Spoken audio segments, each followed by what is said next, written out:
The night sky above the frontier station glittered with hundreds of ships arriving and leaving. Trade vessels, military escorts, and small freighters blinked in and out of docking bays, each carrying its own stories. Among them, one battered human corvette landed quietly, almost ignored by the crowds. Captain Daniel Rourke stepped down the ramp, his boots echoing on the steel floor. He carried no banners, no medals, only a scarred jacket and a look of someone who had lived too many battles. Once he had been a decorated officer in the Earth Fleet. Now he was just a mercenary taking jobs no one else wanted. To most, he was a nameless drifter. But years ago, in another war, his name had been whispered in the palace, halls of an alien empire, the past that lingered. Daniel still remembered the firestorms of Elari. Prime. The fleet had been ordered to hold position and let the enemy advance. He had disobeyed. A single human ship, his ship, had cut through chaos to rescue one person. Princess Vera, heir to the Aelari throne. He had carried her through collapsing starfields, enemy fire chasing every step. His own crew had called him mad, but they followed him anyway. Many never returned. For that decision, Earth stripped him of honor and rank. And after all the dust settled, the princess was taken back to her people. Their paths never crossed again. He never expected they would. The unexpected job on this station, Rourke had come for a simple task: escort a diplomatic envoy through disputed space. Easy money, low risk, or so he thought. When the bay doors opened and he saw who stepped out, his world shifted. Princess Vera, no, Queen Regent now, walked down the ramp of a silver cruiser. She wore royal robes of shimmering blue, her crown simple but commanding. Years had changed her. She looked older, wiser, her face marked not by age but by the weight of rule.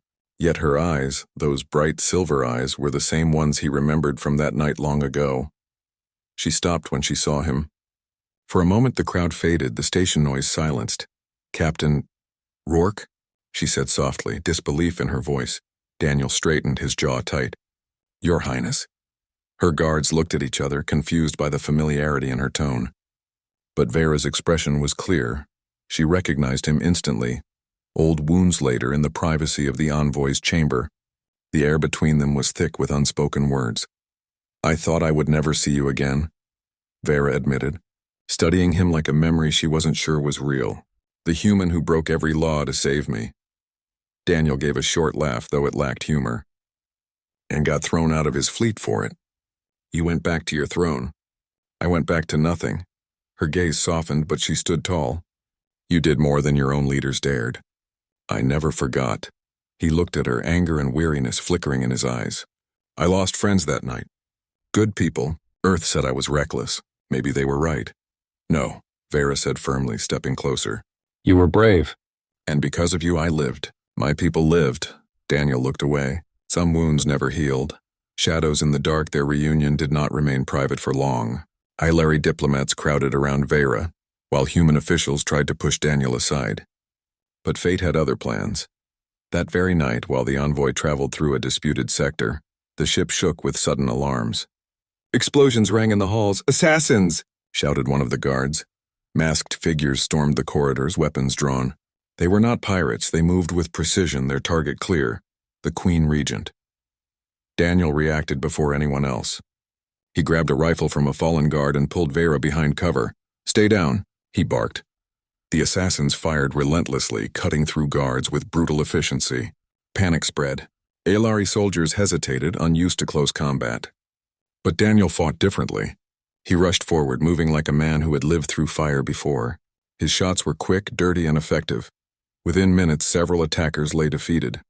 The rest fled into the shadows, leaving chaos behind. Vera's breathing was heavy, her crown slightly bent, but she stood alive. She looked at him with wide eyes. "You saved me again." Daniel checked the weapon, his jaw set. Some things don't change. The hidden threat after the attack, investigations revealed a grim truth. The assassins were not outsiders. They carried Aelari weapons and insignia, wiped clean but recognizable. Someone from her own people wanted her dead. In the war council that followed, Vera's advisors argued fiercely. Some demanded she return home at once. Others insisted it was safer to stay hidden. Distrust poisoned every word. But when Daniel entered, the room fell silent. His presence was unwelcome to the Elari lords, yet Vera raised her hand. "Speak, Captain Rourke," she commanded. Daniel didn't bow. He looked each alien noble in the eye. "Your council is compromised. Someone close to you wants her gone. You can't trust anyone here."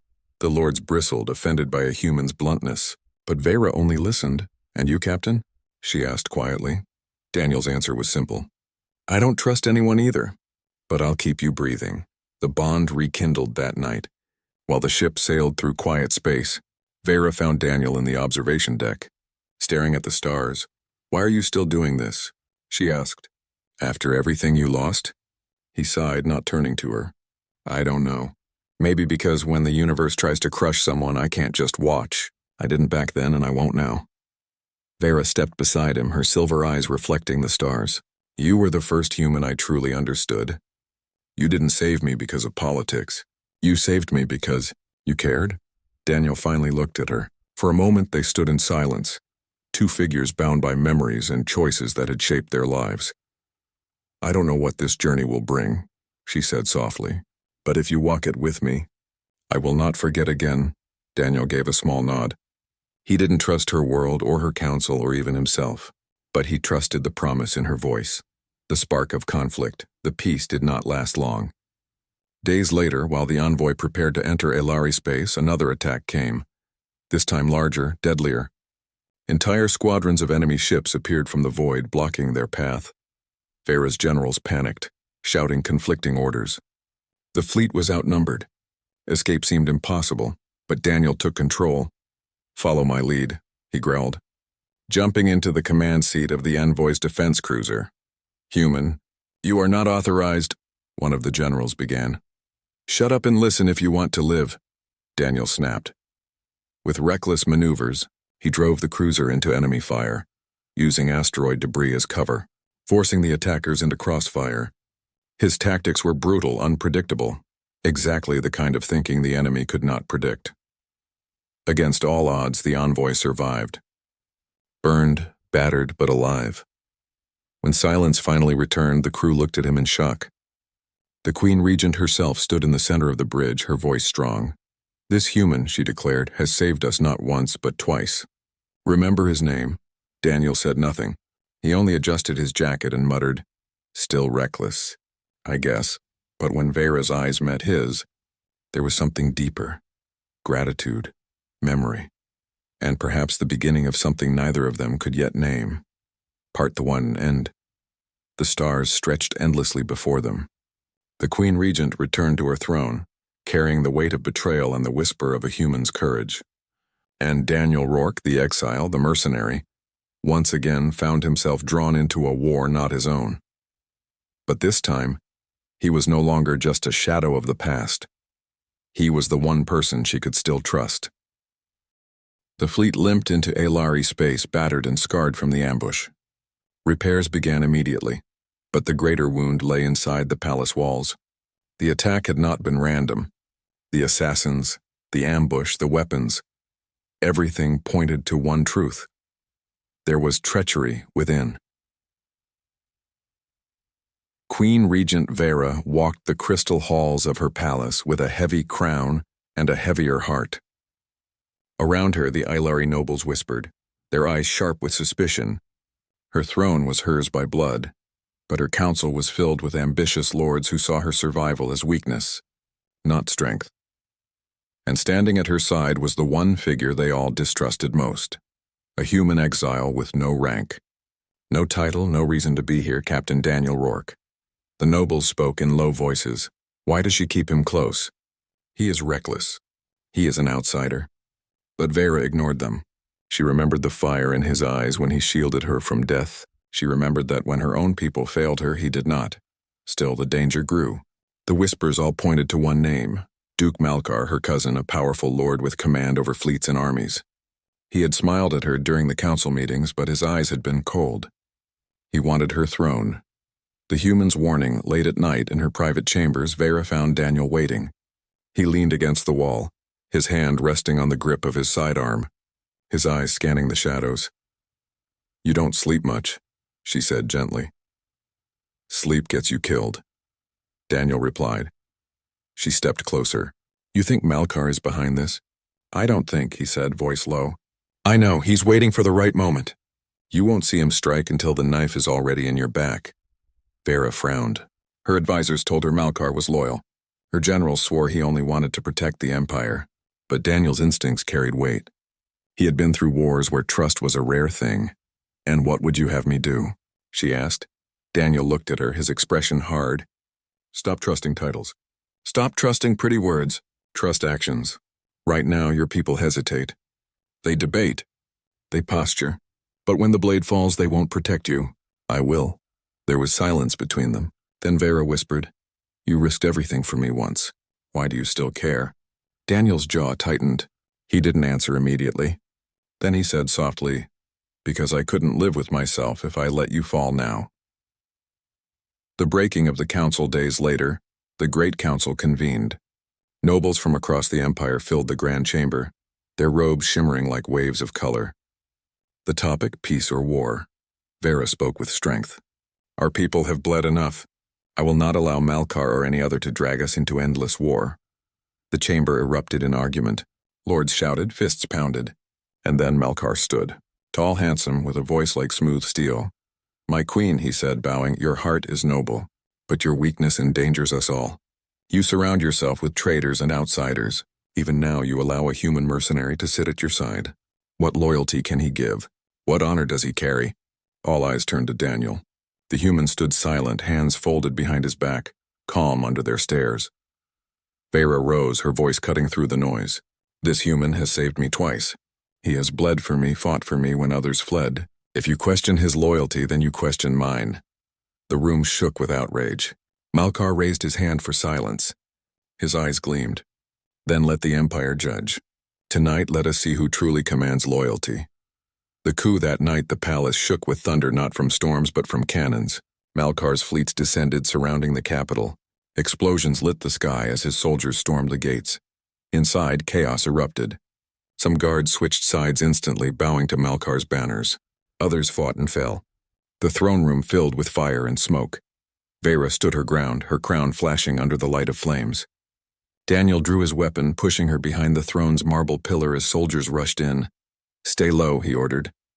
You cannot face them alone, Vera said, fear in her voice. I don't need to win, Daniel replied, chambering around. I just need to buy you time. The doors burst open and Malkar strode in with his armored guard. He pointed at Vera. End this farce. Surrender the crown, cousin. Your reign is finished. Vera lifted her chin. You will never have it while I still breathe. Malkar smiled coldly. That can be arranged. One human versus a galaxy. The guards moved to seize her, but Daniel moved faster. He opened fire, cutting through the first wave with precision born of desperation.